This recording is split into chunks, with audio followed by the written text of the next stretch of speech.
कल्पना चावला के बारे में आपने सुना होगा। वह भारत की पहली महिला है जो अंतरिक्ष में गई थी।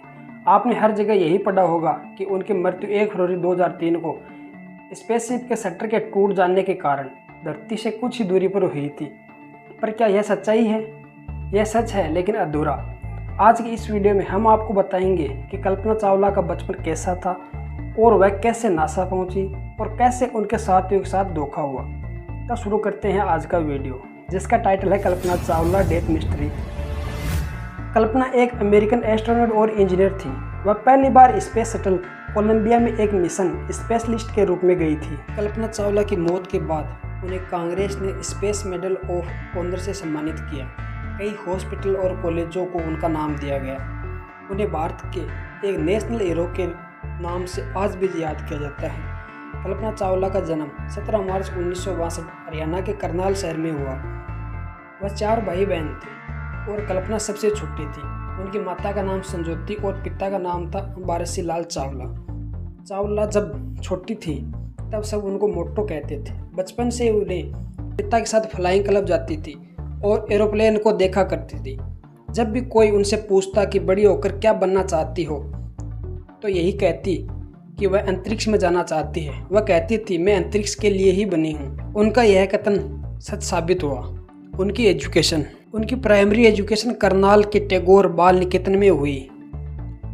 उन्होंने पंजाब इंजीनियरिंग कॉलेज से एस्ट्रोनॉटिकल इंजीनियरिंग की और फिर वो 1982 में अमेरिका चली गई। वहाँ पर उन्होंने 1984 में एयरलिंगटन ऑफ टेक्सास से एरोस्पेस इंजीनियरिंग में मास्टर की डिग्री हासिल की।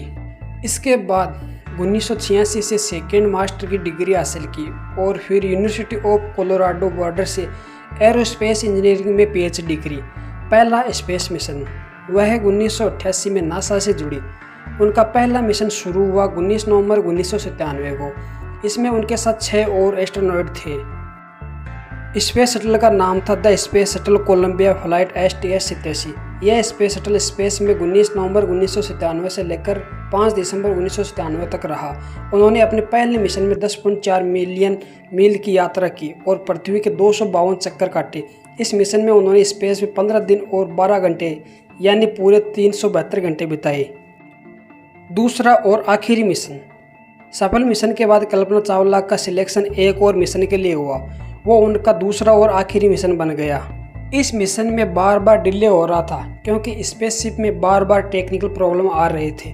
इस प्रॉब्लम की वजह से मिशन का शेड्यूल नहीं हो पा रहा था। सभी टेक्निकल प्रॉब्लम सोल्व करने के बाद वो दिन आया जब कल्पना ने अपना आखिरी सफ़र शुरू किया।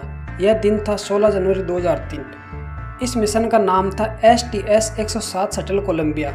जब STS-107 लॉन्च हो रहा था तब स्पेस शटल के एक्सटर्नल टैंक फ्यूल इंसुलेशन से एक टीज टूट गया, जिससे ऑर्बिटर के लेफ्ट विंग को स्ट्रक कर दिया। लेकिन इंजीनियर्स को शक था कि स्पेस शटल को वह डैमेज ज़्यादा सीरियस है। जब स्पेसशिप कोलंबिया लौटते समय धरती के एटमॉस्फेयर में, तब एक्सटर्नल टैंक से हुए डैमेज की वजह से एटमॉस्फेयर की गर्म गैस अंदर एंटर हो गई, जिस वजह से स्पेसशिप का इंटरनल विंग डैमेज हो गया, जिससे स्पेसशिप अनस्टेबल होकर टुकड़ों में बिखर गया। इस हादसे के बाद स्पेस प्लांट के सभी ऑपरेशन को 2 साल तक रोक दिया गया। कल्पना चावला की इच्छा थी कि उसके मरने के बाद उसके अवशेष को यूटा के पियर नेशनल पार्क में बिखेर दिया जाए। नासा ने ऐसा ही किया। सभी एस्ट्रोनॉट की मौत पहले से तय थी। इस घटना में कल्पना के साथ 6 अंतरिक्ष यात्री भी मारे गए। क्या आप जानते हैं कल्पना चावला और उनके अंतरिक्ष यात्रियों की मौत तय थी? जी हाँ, मीडिया रिपोर्ट के अनुसार कोलंबिया के स्पेस ने जब उड़ान भरी थी, उसी वक्त स्पेस स्टेशन के मैनेजमेंट को पता चल गया था अब ये यान वापस सुरक्षित नहीं आएगा। उन्हें पता था कि सभी अंतरिक्ष यात्री मारे जाएंगे।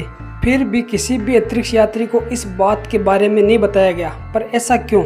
बहुत अजीब है। अगर वह उन्हें बता देते तो शायद वो अपने स्तर पर कुछ न कुछ जरूर करते और शायद वे बच जाते। इस बात के बारे में इस मिशन के प्रोग्राम मैनेजर ने बाद में खुलासा किया था। अंतरिक्ष यान में बैठे सभी लोग स्पेस में अपने काम को एंजॉय कर रहे होंगे और उन्हें यह पता भी नहीं था कि वह धरती पर वापस जिंदा नहीं जा पाएंगे। उन सभी ने अपना काम बखूबी किया और नासा को वहाँ की पल पल की इन्फॉर्मेशन दी। लेकिन इसके बदले में नासा ने जो किया वह बिल्कुल सही नहीं था। नासा ने जवाब में क्या कहा? नासा के साइंटिस्ट ने कहा कि हमें उड़ान भरने के बाद पता चला कि वह जिंदा नहीं आएंगे, लेकिन हम उनके अंतिम पलों में उन्हें खुश देखना चाहते थे। हम नहीं चाहते थे कि उनको यह पता चले कि वह मरने वाले हैं। वह उन्हें घुट घुट कर अपनी मौत का इंतजार करते नहीं देखना चाहते। उन्हें लगा उन्हें आने वाले हादसे के बारे में पता चले, उससे अच्छा है वह अपना हर पल मस्ती से बिताए। उनकी मौत के बाद पूरी दुनिया में शोक की लहर छा गई। उनके पिता कहते थे कि कल्पना कभी भी किसी भी चीज से नहीं घबराती थी। वह जो भी काम करती पूरा करके ही दम लेती थी। आज वह हम सब से दूर चली गई है, लेकिन इतनी छोटी उम्र में इतनी सफलता हासिल करके वह सभी लड़कियों के लिए प्रेरणा बन गई है। ऐसे ही और वीडियोस देखने के लिए हमारे चैनल को सब्सक्राइब करें। जय हिंद, जय भारत।